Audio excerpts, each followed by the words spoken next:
You can be sure that Elizabeth Manley, pacing slowly backstage, waiting to go on the ice, heard the marks. This is when you're all by yourself in preparation. Nevertheless, Elizabeth seems remarkably poised and calm and comfortable because she is going to be skating next in this, the ladies' short program, when we return. Power. The great ladies of figure skating in the 1980s are on the ice in the final seconds of their warm-up for their 2-minute short program. The Olympic champion Katarina Witt is there, the Olympic silver medalist Canada's Elizabeth Manley, who will skate first, and the former world champion, bronze medalist in Calgary, of course, Debbie Thomas, who skates last of the ladies.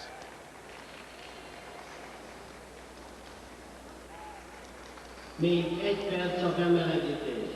You have 1 more minute warming up time. Certainly this is a time for Elizabeth Manley to absolutely put all effort on concentration. It is not a time to warm up. And this is a very important moment. This is a very important hurdle to get over, and then if she gets over it successfully, she can plow into the long program. Katarina Witt is skating very well in the warm-up, as is Karen Kadavy, not to mention Jill Trenary. Debbie Thomas looks a little shaky, but sometimes that's a good sign, as it was with Orser, although in the reverse, he was brilliant in the short program warm-up and then didn't quite get it together in the program itself. And sometimes mistakes can be put to good advantage if you know how to do that. And the warm-up is now over. And the ladies have been told this. One last blade touch to ice for them, particularly for those who will skate later on in the grouping. But skating first of all is Canada's Elizabeth Manley.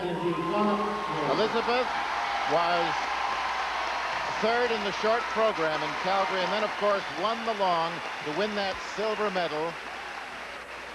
And here she is.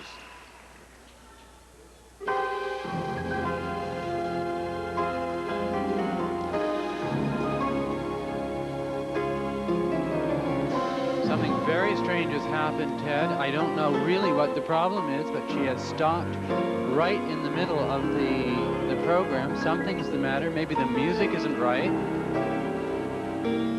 She's going over to the referee now. This is certainly very anticlimactic, particularly for the Canadians here, but sometimes, as it was with Dorothy Hamill in Munich in 1974, it worked to her advantage. The same thing happened. She went over and had a word with the referee, who's Sonia Bianicati, the Italian ISU representative, and now she's ready again.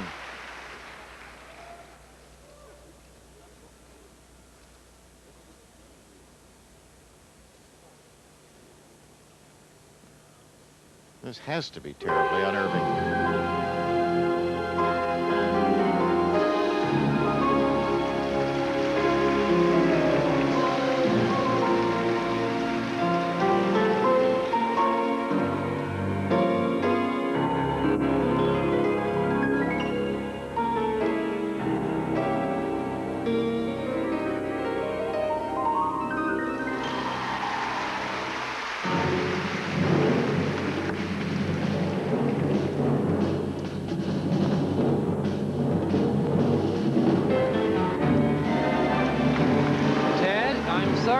Same thing as with Orser, the combination so well done in the warm-up just evaporated. I don't know if it had something to do with the unsettling of the nerves at the beginning of the program, but the judges will kill her for that, particularly the East German and American.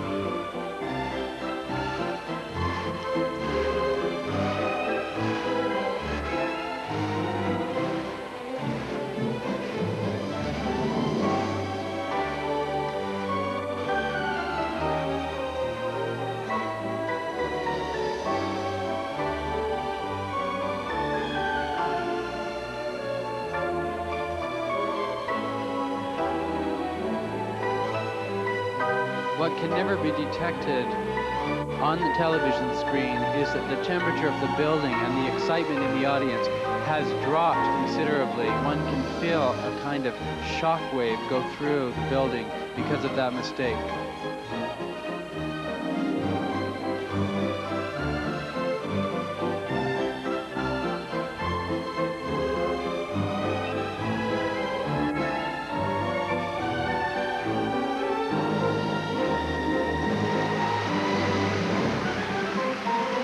Short programs just have to be skated without a mistake. Everything else was fine. They probably will be quite kind as they were with Orser, but the fact remains it was an incompleted program with a major flaw. Perhaps the most important element was not done successfully, and she cannot beat Midori Ito, that's for sure. Well, we'll probably never know just how much effect that false start had, whatever was wrong with the music or whatever it was. And then, of course, she did have to wait before it started again. Well, Ted, the opening jump right here with the double flip, it's the sort of thing that you say, ah, yes, she's absolutely in form today, but I never do that. You always wait for the difficulties to come, the combination namely, and also the double axel. And with the combination, which is right here, as we see, it was just not there for her. You cannot, even with the attempt at doing the double loop, it was incompleted and will have to be considered a write-off.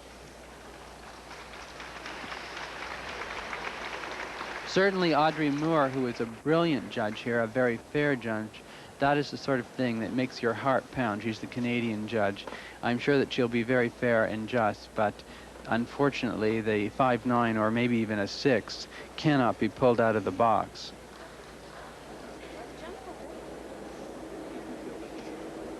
Now we're waiting for Elizabeth Marks. Recall, of course, she was a solid second, very close to first after compulsory figures. And her first marks, of course, she must pay terribly. And the Canadian judge does give her 5.7. And Ted, I'm sorry to interrupt. The 5.7 just cannot be justified, and she will get into a lot of trouble for that. The 5.3 was probably about right, and as you remember, Orser did not get 5.7s in the technical mark. 4.9 was from Yugoslavia. That's the lowest of the marks. And the eyes tell the story as the second group of marks are coming up now. And again, Yugoslavia hit it. You heard her say 5.3. That was the Yugoslavian mark. But with those in the short program, with Witt and Thomas still to skate, she is second behind Ito in the short. Leader, of course, overall. We'll be back after this pause from Budapest. Thank you.